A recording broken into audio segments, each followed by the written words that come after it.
I guess I should explain a little bit about what I'm going to perform two pieces, and I think it helps if I explain a little bit what they're about.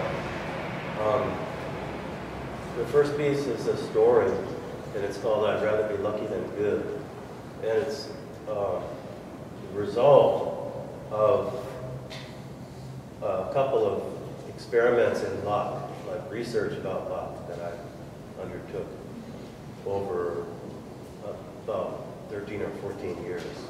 And that is, it started out with the one project which is called the Las Vegas Roulette Experiments. And then that segued into another one called the High Bottom High Experiments, which involved going on 1 to 2 month trance retreats alone in the desert out in the West. For 1 to 2 months at a time.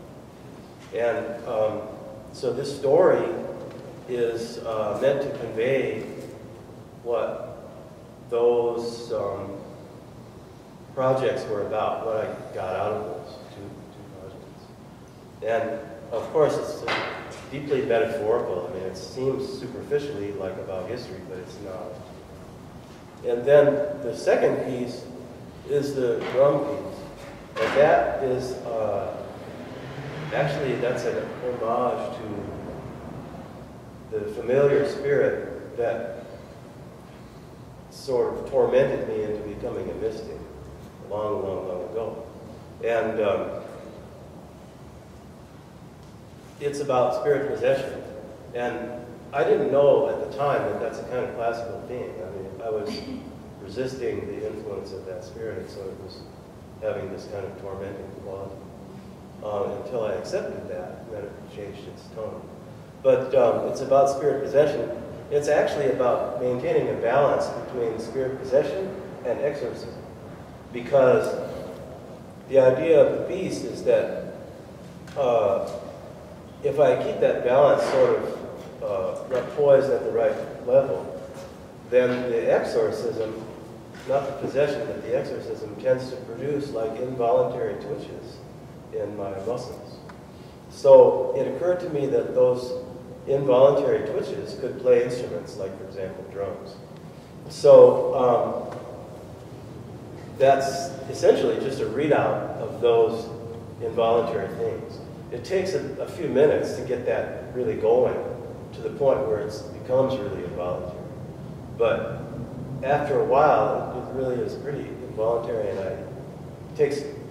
by then it takes quite a lot of effort for me to stop it. So like to end the piece takes some time.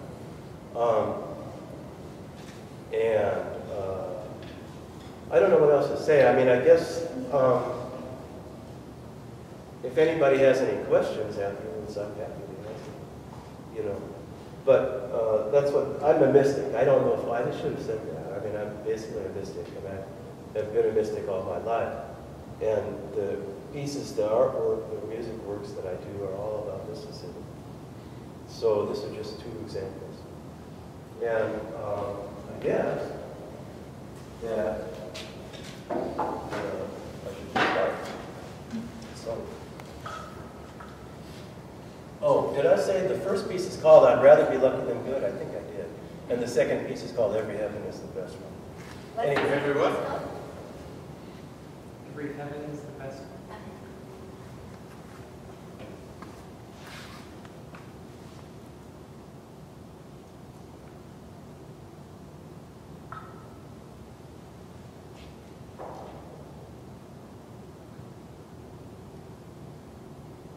happiness is not a function of experience. I mean, it's not the result of experiences in this real world, the world of experiences. Happiness is the truth about matter, a direct expression of the nature of nature. The search for happiness is a misunderstanding. Like the invention of agriculture, the search for happiness is a solution to a problem that never existed. Around the time the big California gold rush, pioneers like the Donner Party had a strange infatuation with the western part of North America. Manifest destiny. Go out west to the Oregon and California territories. The pioneers were obsessed with the idea that it was their fate that this part of the world would belong to them, and that their conquest of it would improve the lives of everyone, would make everyone happy. The Donner Party started their westward journey in the spring of 1846. George Donner and James Reid were the leaders. Donner was a successful farmer and adventurer who had already emigrated 5 times. Reid was a wealthy Illinois businessman, eager to increase his fortunes out west, having read about the promise of a vast, undeveloped country. 33 people set out from Springfield, Illinois with high hopes. Virginia Reid wrote in her diary, "The road at first was rough and led through a timbered country, but after striking the great valley of the Platte, the road was good and the country beautiful. Stretching out before us as far as the eye could reach was a valley as green as emerald, dotted here and there with flowers of every imaginable color. And through this valley flowed the grand old Platte, a wide, rapid, shallow stream. Exercise in the open air under bright skies and freedom from peril combined to make this part of our journey an ideal pleasure trip. How I enjoyed riding my pony, galloping over the plain, gathering wild flowers." Their first stop, about 3 weeks into their journey, was Independence, Missouri, where the Oregon Trail began and where they could replenish their supplies. For a while, they traveled with a larger wagon train, perhaps 1,500 people altogether. Some headed for California and some for Oregon. Eventually, though, each group went its own way. When they reached the Little Sandy River in Wyoming, the Donner Party consisted of 89 people, including 2 Native American guides. There they chose to take a shortcut across Utah and Nevada called the Hastings Cutoff, a direct route across the Great Basin that had been described by Lansford Hastings in his book, The Emigrant's Guide to Oregon and California. The Hastings Cutoff passed over the Wasatch Mountains and across the Great Salt Lake Desert. Hastings was a young lawyer from from Ohio, who had gone west in 1842 and who thought that he might one day be president of the Republic of California. At Fort Laramie, James Reid had met an old friend from Illinois named James Clyman, who had just traveled the Hastings Cutoff with Hastings, returning from California. Clyman warned Reid not to take the cutoff, but Reid, eager to arrive early in California, ignored the warning. Hastings has often been blamed for the Donner Party's misfortunes, but when Mormon settlers came into the Salt Lake Valley only 1 year later, they followed the Donner Party's route down Emigration Canyon. Also, Hastings had made the trip with another wagon train, and they had arrived safely in California. And the book written by Hastings devotes but 1 sentence to the cutoff. Probably historians uncomfortable with the idea of holding the Donner Party themselves accountable prefer the notion that the pioneers were victims of circumstance. In any case, things were not looking good for the Donner Party. The families were by this time mistrustful of each other. They argued and all doubted the wisdom of having chosen this route, but saw no alternative. Luke Halloran died of tuberculosis, then known as consumption. A Belgian man named Hardcope was murdered by another of the pioneers, who only admitted this later on his deathbed. William Pike was accidentally shot. John Snyder, a hired hand, was killed by James Reid, who was then exiled from the wagon train. Near Truckee Lake, now called Donner Lake in the Sierra Nevada mountains, Most of the party, some 60 people, made ready for winter in cabins that had been built by pioneers that had come this way before. There were the Reid, Breen, Graves, Murphy, Caseberg, and Eddy families, along with hired hands. The Breen family occupied one cabin. The Eddy and Murphy families took another. The Reid and Graves families occupied a third. Caseberg constructed a lean-to for his family at the side of the cabin occupied by the Breens. Meanwhile, the Donner family had made camp some distance away in Alder Creek Valley after they had fallen behind when George Donner had injured himself repairing a broken wagon wheel. The weeks passed, the snow fell, the food ran out, the animals died. The strongest of the immigrants, 12 men and 5 women, including the 2 Native American guides, went in search of help. Meanwhile, Charles Stanton, who had gone on ahead to find help, returned from Sutter's Fort, now known as Sacramento, the capital of California, with 7 mules, beef and flour, plus 2 more Indians. Sutter had many Native American slaves, and he sent 2 of them, Luis and Salvador, with this first rescue party. Shortly after that, James Reid, after having been banished when he had killed the hired hand, arrived at Sutter's Fort, and he began organizing the second relief party. Back at Donner Lake, the entrenched party ate the animals, followed by the hides they had used to repair the leaky roofs, followed by their leather clothing. They took apart their precious snowshoes to eat the oxhide webbing, and then they ate each other. Usually they waited until a comrade was dead before eating him or her, but in a few select instances, they didn't necessarily follow even this rule. Some were making plans to kill and eat Luis and Salvador, but Mr. Eddy warned the Indians, who were able to leave quietly in the night, obliged to save themselves from the people they had come to rescue. Their supplies were limited, though, especially considering their hasty exit, and they were overtaken, shot by William Foster, and eaten.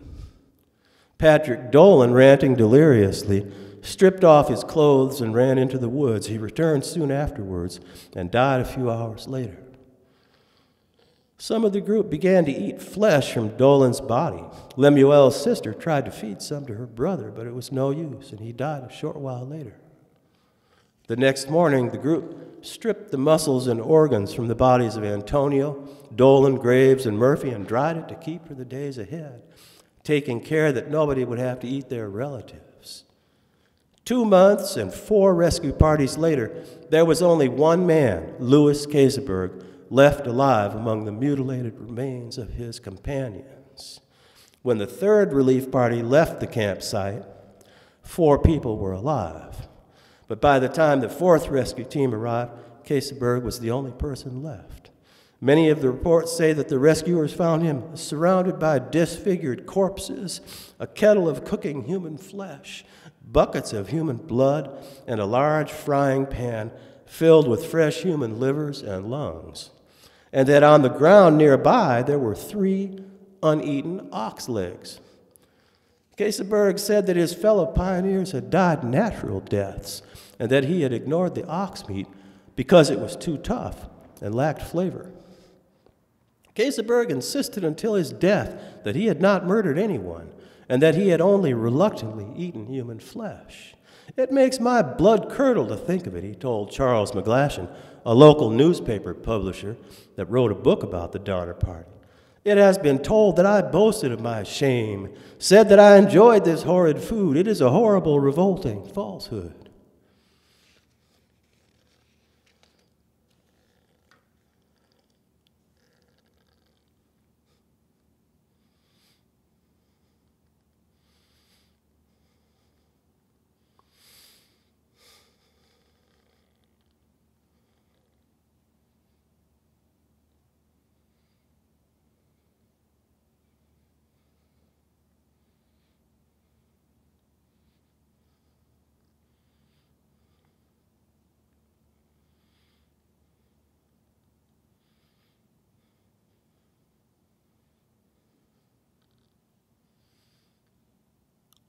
Until just recently, no one thought to ask, whether the Native Americans that lived in those mountains might have a memory of the tragedy. When the Donner Party arrived at the east side of the Truckee Meadows, they were entering the home of the Well-Meltee, now known as the Washoe Indians. In fact, there were many Well-Meltee settlements in the area. The party had passed some of their camps. The Well-Meltee of that era are usually designated hunter-gatherers by anthropologists. Fish were a big part of their diet, pine nuts and acorns too. The Well-Meltee had two distinct kinds of settlements.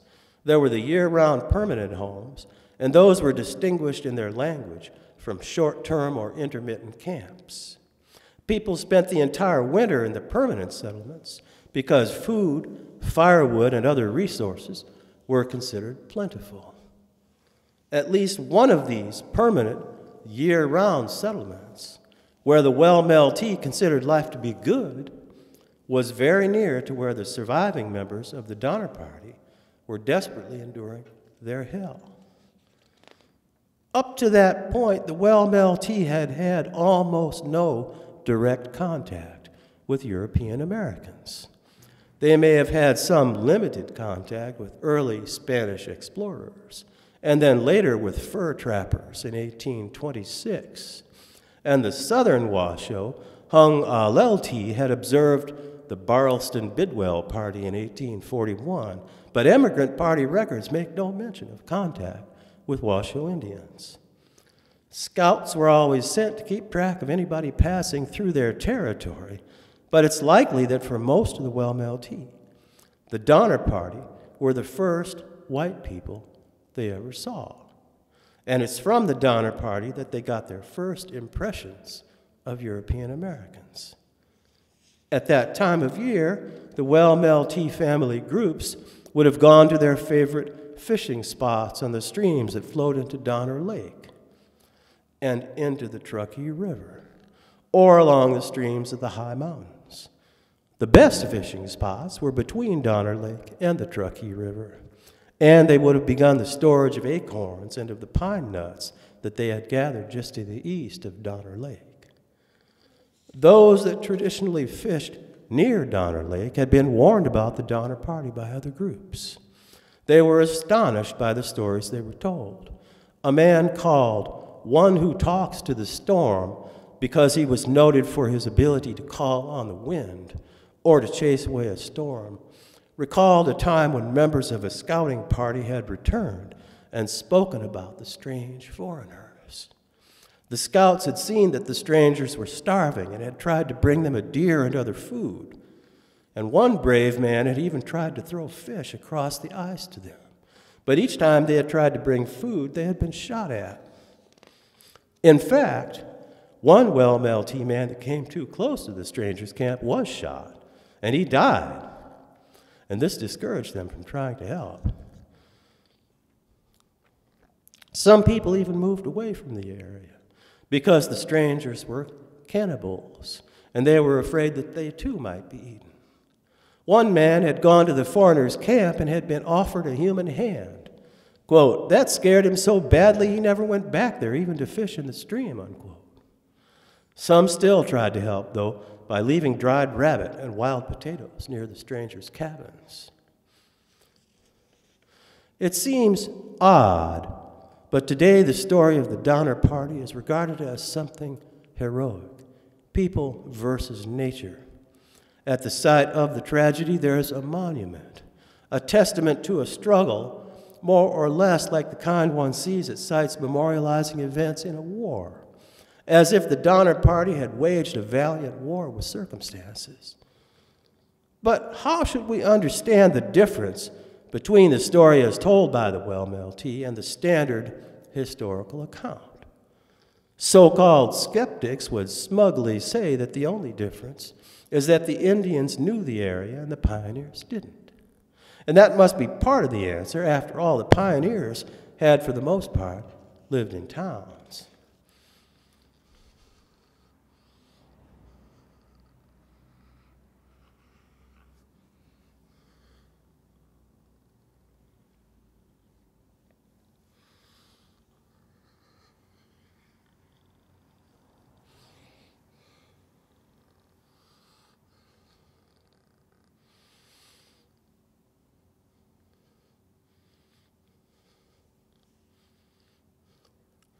But what about people that, for example, fall from great heights without being hurt?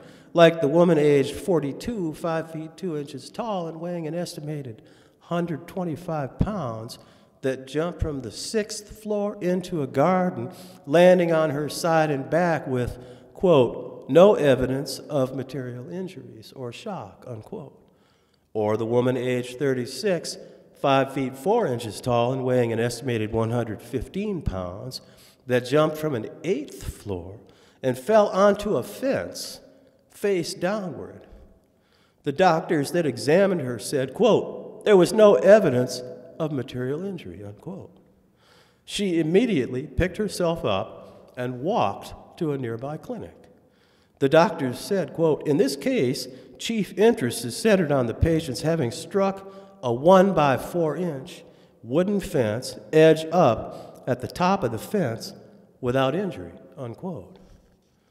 Others have fallen from similar heights and landed unharmed, face down on things like steel bars, like the man aged 42 of unascertained height and weight that fell from the 10th floor and landed on the hood and fenders of an automobile, face downward. Quote, this patient survived and is now in good health. At the time of the accident, the patient was reported to have sustained no loss of consciousness, to have slept well, and to have had a good appetite, unquote.